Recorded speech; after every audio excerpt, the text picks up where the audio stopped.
Bonjour et bienvenue sur la cuisine de Philippe. Aujourd'hui, je vous présente la recette du fromage frais ail et fines herbes. Pour réaliser cette recette, il vous faudra 1 litre de lait entier, de la ciboulette, vous prenez soit un petit bouquet de ciboulette fraîche ou de la sèche, une demi-cuillère à café d'ail en poudre, 3 cuillères à soupe de vinaigre blanc, 2 cuillères à soupe de crème fraîche et bien sûr sel poivre. Première étape, on met le lait dans une casserole.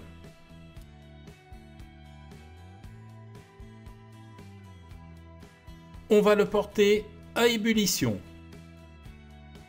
On met la casserole en chauffe et on fait chauffer tranquillement. Dès que le lait commence à bouillir, on verse le vinaigre blanc et on mélange.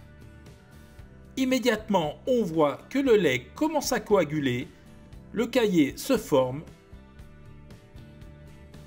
On laisse faire. Tout de suite, on sale généreusement.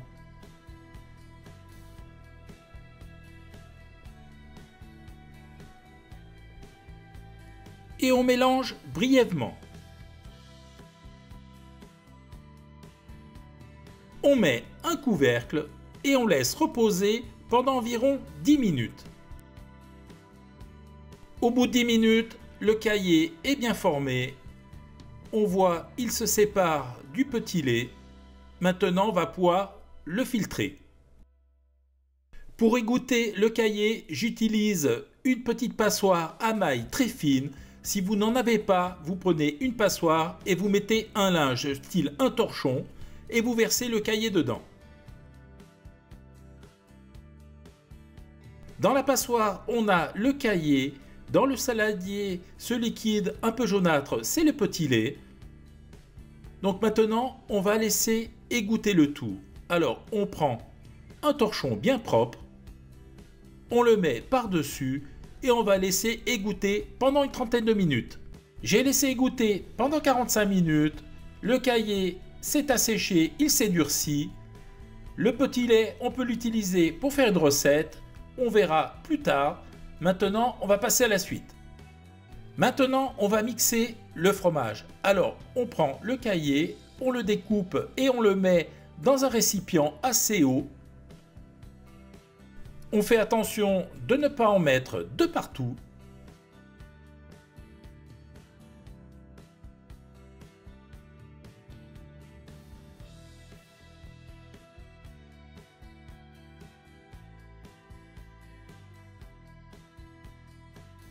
On va ajouter de la crème fraîche.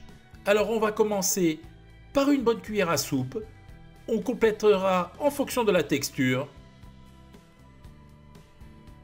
Voilà, maintenant on prend un mixeur plongeant et on mixe le tout.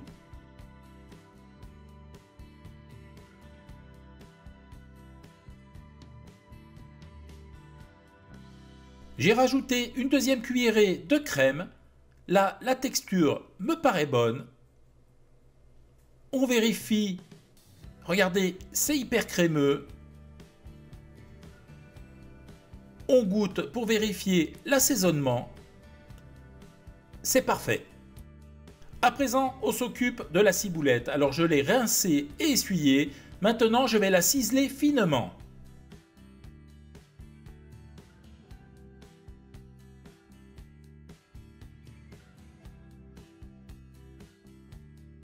Pour terminer, on passe à l'assemblage. Alors j'ai mis le fromage dans un saladier, j'ajoute la ciboulette ciselée, on met de l'ail semoule. Alors ici, j'avais prévu une cuillère à café, on va mettre que la moitié. Si vous le voulez plus fort, vous pouvez en mettre un peu plus, la ciboulette également. Ensuite, à l'aide d'une fourchette, on mélange le tout soigneusement.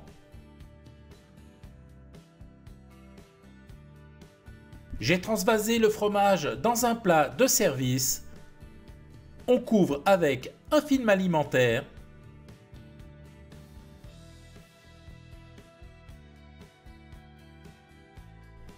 Et on place le tout au frigo pendant quelques heures. La recette est terminée, place à la dégustation. Regardez ce fromage frais comme il est joli. Alors il y a bien de la ciboulette, ça sent l'ail, je peux vous dire, ça sent vraiment trop bon. Alors j'ai préparé des petits toasts déjà à l'avance. Maintenant, je vais vous montrer la texture. Alors on va prendre un petit bout de pain et on va tartiner. Regardez, c'est hyper crémeux, ça se tartine tout seul. Voilà. Je vous montre, donc la ciboulette apporte beaucoup, de la mâche et un petit goût super. Alors maintenant, c'est délicieux. Je peux vous dire, ça remplace largement le boursin qu'on achète dans le commerce. Voilà, j'étais enchanté de vous présenter cette recette. J'espère qu'elle vous a plu. Si elle vous a plu, je vous laisse vous abonner à la chaîne, mettre un petit pouce bleu, ça me fera toujours plaisir. Sinon, moi je vous dis à très vite pour de nouvelles aventures culinaires sur la cuisine de Philippe. Ciao, ciao!